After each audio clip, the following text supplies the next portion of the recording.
This is All Out Politics, news, debate and opinion from the heart of Westminster. And the Kremlin has repeatedly denied any role in the poisoning of the Russian former spy in Salisbury. But if it's confirmed Moscow was responsible, what should the UK government's response be? Indeed, what should it do if it isn't confirmed but suspected? Joining me to discuss that are Mary Dejevsky, former foreign correspondent, spent a lot of time in Moscow. And we're joined from the Isle of Wight by the Conservative MP, Bob Seely, also a member of the Foreign Affairs Select Committee. Good morning to you, Mr Seely. Good morning. Given where we are now, do you think we should be responding already, or do we have to wait, and what should we do? No, we shouldn't be responding already, and I think Amber has taken exactly the right approach. We need to be really quite balanced in what we're going to do, because this is a serious problem. Regardless of whether the Russians are involved in this case, they are fighting a new Cold War against us, and we need to wisen up to that fact. So at what point do we take further action then? When we are as sure as we can be that this nerve agent couldn't really have come from anywhere else apart from the Russian Federation.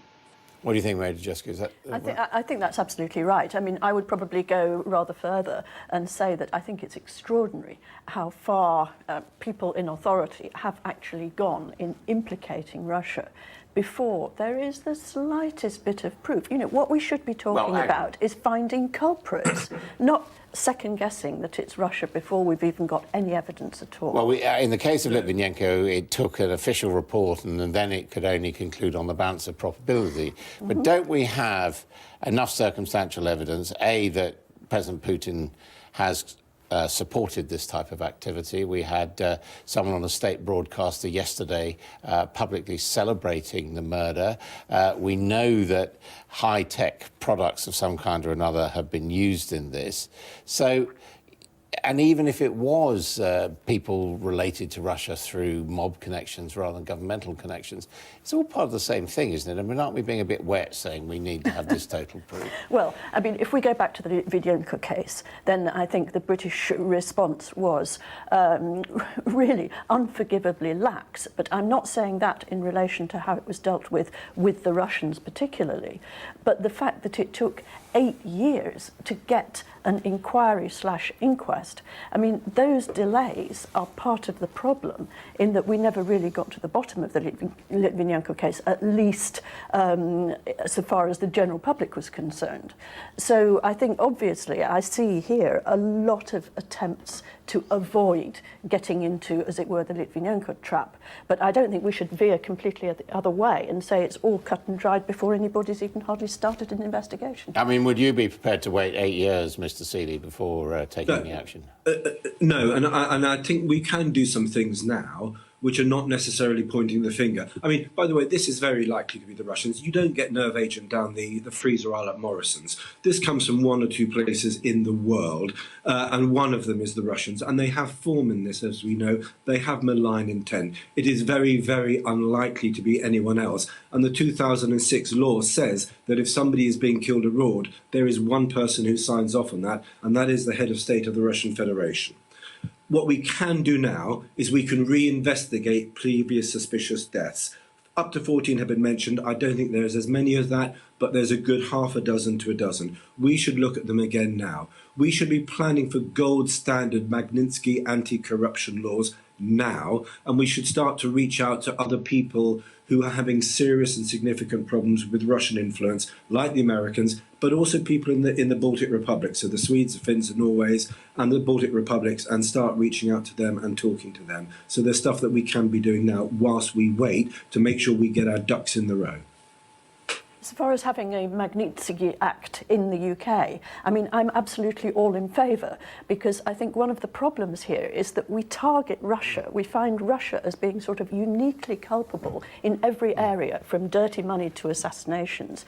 And what we ought to be looking at, there is huge amounts of dirty money sloshing around London, but it's not uniquely Russian money. Have a Magnitsky Act by all means, but let's apply it across the board. I mean, the Magnitsky Act was brought in by the United States after the death of a lawyer, and it basically licenses sanctions against individuals even when there isn't direct proof against them of wrongdoing, and the Americans are already doing that. Yes, but we should be applying a similar measure across the board. And not saying that it's Russians who are uniquely guilty in this respect.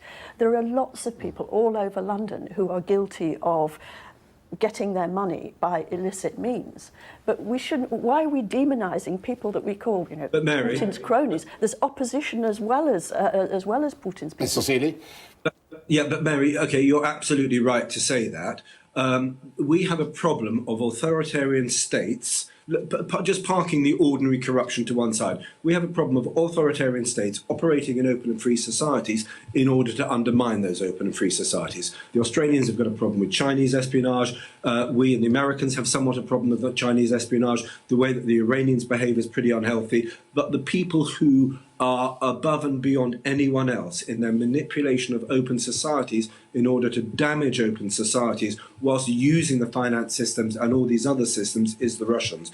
And they are not so much first amongst equals as a considerable way ahead of the others. So we should be looking at the Russians first and foremost because their willingness to do badness in the West is worse than elsewhere, and they have hostile intent towards the NATO alliance, towards our values and our institutions, our democracies and our elections. And they are of a special note. Now, regardless who's involved here, we have to get wiser to the Russian threat because we've seen the damage on the US presidential elections. We've seen what they did in Catalonia and in the Italian elections as well. This is a permanent state of covert conflict that is now taking place, and we have to wisen up to it. I think this is probably where you and I most disagree, because it seems to me that we are hugely exaggerating the threat from Russia in almost every respect. No, but are we exaggerating the intent? I mean, Yes, Russia may be absolutely, weak, yes. but there's a hell of a lot of mischief making No, out there from Russia, isn't there? Well, I think, if you call that sort of thing mischief making, then we are as culpable as they are. And Really? I mean, where's the evidence we've interfered in the Russian presidential election? Other people interfering in other people's democratic processes. The disturbances, the riots that there were in Kiev over the Europe issue, some of that came spontaneously from inside Ukraine. But there was a huge amount of activity by Western NGOs in advance of that, which is what Russia was taking exception to. And they see the same, this is why they're so sensitive about foreign NGOs operating in Russia, because they see it as interference in their political process. But we're not going Mary, about killing people on Russian soil, are we? No, but this is not what we were talking about, and this is not what Bob was talking about. Right. He was talking about a sort of all-embracing Russian threat deriving from Russia's malign intentions to undermine Western democracy. Frankly, I don't see that. But Ms. Seeley, briefly, the final word. Yeah, I do think there's a lot of evidence to suggest that, Mary, and the Russians did kick off and start a war in Ukraine as well. You're right, it is more complex than we sometimes admit, but the Russians have hostile intent, and whatever we do and how can we try to restart that relationship, that hostile intent sadly is staying. Thank you both very much indeed. Thank you. Thank you.